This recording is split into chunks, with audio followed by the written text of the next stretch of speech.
Good morning everyone, welcome back to my channel. তো আজকে চলে আসলাম তোমাদের সাথে আরও একটি নতুন ব্লগ নিয়ে। আর এই ব্লগের সব থেকে মজাদার ব্যাপার হলো জীবনে প্রথমবার আমি আমার বোনকে নিয়ে আমি আমাদের এরিয়ার বাইরে বেরিয়েছি, মানে মধ্যমগ্রামের বাইরে বেরিয়েছি। এই প্রথমবার আমি আমার বোনকে নিয়ে, মানে এর আগে কখনো বেরোনোর সাহসও দেখাইনি। আমার মা আমাকে আমার বোনের সাথে কোনোদিন ছাড়েওনি, কারণ আমার মায়েরও বক্তব্য ছিল যে আমি নিজে রাস্তায় চলাফেরা করতে পারি না ঠিকভাবে, তো বোনকে নিয়ে কি করে সামলে চলবো, সেই ভয় ছিল শুরু থেকেও যে কীভাবে আসবো কি আসবো না। বাট হ্যাঁ, এই কি করেছি আজকের দিনটাতে আমরা দুজন মিলে, একটা জিনিস বলতে পারি, খুব মজা করেছি। আর সেই মজার মুহূর্তগুলোই তোমাদের সাথে শেয়ার করছি।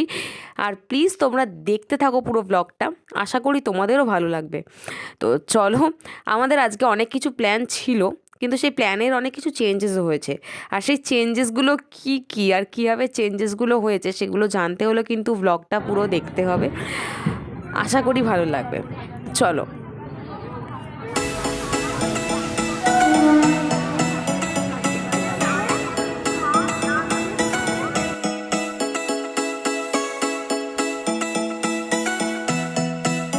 ফাইনালি আমরা ময়দানে নামলাম। প্রচণ্ড ভিড় ছিল মেট্রোতে, মানে দাঁড়ানোর অবস্থা নেই, দমদম থেকেও দাঁড়ানোর অবস্থা নেই। আর সব থেকে বেশি ভিড় হচ্ছিল নোয়াপাড়া থেকে যে মেট্রোগুলো আসছিল। আর প্রচণ্ড, মানে দাঁড়ানোর জায়গা ছিল না। তো বোনকে, মানে বোন দেখার পরে অবাক যে কী হচ্ছে এগুলো, কারণ ও কোনো মেট্রোতেও চড়েনি। তো যাই হোক, তারপরে ময়দানে নামলাম। নেমে ও লাইক আই এম তো অবাক, এরকম একটা ব্যাপার। মানে ও এত কিছু দেখেইনি, কলকাতা শহরের এত বড় বিল্ডিং, এত কিছু ওর মুখে এত মজা না।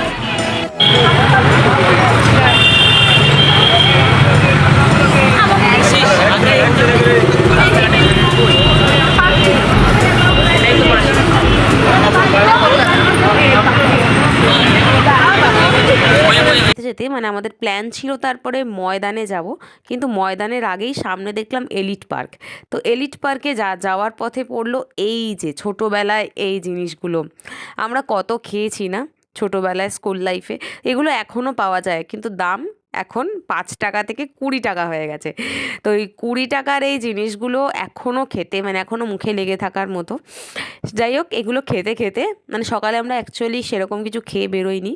তো মামা আশায় একটা ছোট্ট কেক নিয়ে এসেছিলো, ওই কেক আমরা খেয়েছি, খেয়ে বেরিয়েছি। বেরিয়ে এই তারপরে খাওয়া, এই খেয়ে ভাবলাম যাই ময়দানে, কিন্তু সামনে এলিট পার্কটা পড়ে গেছিলো। তো ইচ্ছা হলো এলিট পার্কে গিয়ে একবার আড্ডা মারি দুজন মিলে, দেখি কি আছে। মানে আমি গেছিলাম অনেক আগে, মানে 2019 কি 18-তে, তার আগে বা পরে কোনো দিন যাইনি। হঠাৎ ইচ্ছা হলো বোনকে নিয়ে যাওয়ার। এত সুন্দর জায়গাটা, মানে আমার খুব পছন্দ হয়েছে। আমি জানি না অন্য সময় অন্য সিচুয়েশান কি থাকে, বাট হ্যাঁ, আজকে ফ্যামিলি পিকনিক বা ছোটোখাটো অনেক বন্ধু বান্ধব, ফ্যামিলি, কাপলস, এরকম আমাদের মতো বোন দিদি সবাই ঘুরতে এসছে। খুব ভালো লাগছিল দেখতে। এখানেও খাইতে খাইতে যায়, কিছু করি না, খাওয়ার আর শেষ হয় না।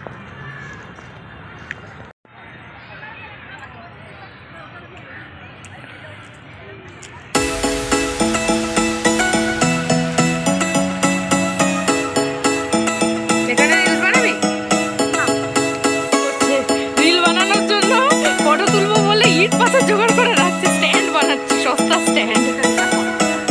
হ্যাঁ ঠিক ঠিক।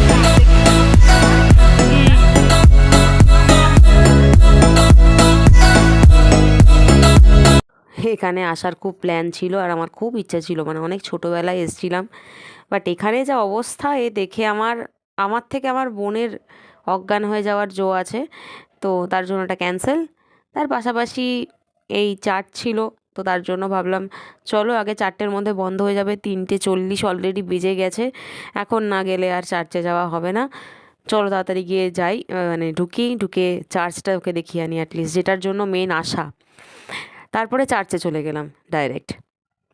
চার্চে ঢুকে আমার বোনের রিয়াকশান লাইক ওয়াও, কি দেখে ফেললাম, কেন এত বছর আগে আসিনি, এত বড় কি করে চার্চ হতে পারে, চার্চ কি এত বড় হয়, মানে হাজার রকমের প্রশ্ন যেটা সচরাচর বাচ্চাদের হয়ে থাকে। ও অনেক ছোট আমার থেকে, তো ওরও এতগুলো প্রশ্ন এসে যে কি হয়ে গেল এটা আমার সাথে, আমি আসলাম কীভাবে, এত বড় জায়গায় আসতে পেরেছি। মানে আমার সাথে সাথে যতবার গেছে ততবার, মানে এসে যতক্ষণ গেছি ধরে গেছে ততক্ষণ ধরে একই প্রশ্ন করে গেছে। সেন্ট ও পলস খুব হ্যাপি। ক্যাথিড্রালে। আর আসার অন্য কারণ ছিল, আরে 4টের মধ্যে এটা বন্ধ হয়ে যাবে। আর আরেকটি কারণ হচ্ছে বিড়লাতে আমরা শোই দেখতে পারবো না আজকে, কারণ প্রচণ্ড ভিড়। মানে 3টে বাংলা শো ছিল, তো 3টের শোটা আনফর্চুনেটলি আমরাও দেখতে পাবো না। ইভেন অনেক লাইন, প্রচুর লাইন, মানে এখন দেখতে দেখতে মোটামুটি রাত 9টা বেজে যাবে। আর 7টার মধ্যে শো শেষ, অতক্ষণ লাইন দিয়ে দাঁড়াতে পারবো না। তো নেক্সট কোনো সময় আসলে হয়তো ব্লগে দেখতে পাবে তোমরা। বাট আজকে আমরা শুধুমাত্র চার্চে যাব, আর যেখানে খেতে যাব সেই জায়গাটা খুব পপুলার জায়গা, সেটাও তোমরা দেখতে চলেছো এই ব্লগের মধ্যে, তো বা নেক্সট ব্লগেও তোমরা দেখতে পারো। তো তার জন্য তোমাদের কন্টিনিউ কিন্তু দেখতে হবে। চলো এখন দেখাই চার্চের ভেতরেরটা।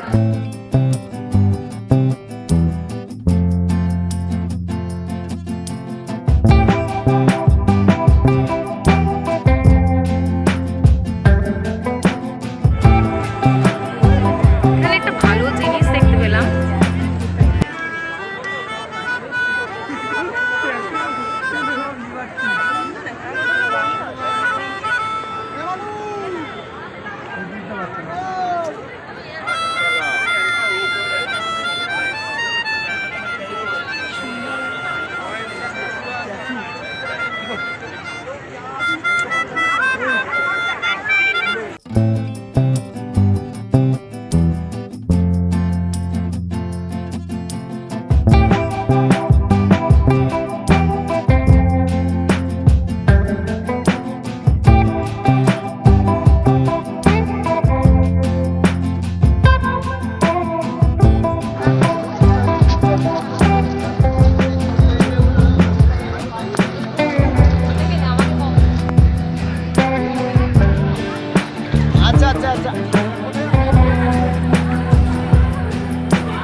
ঠিক আছে।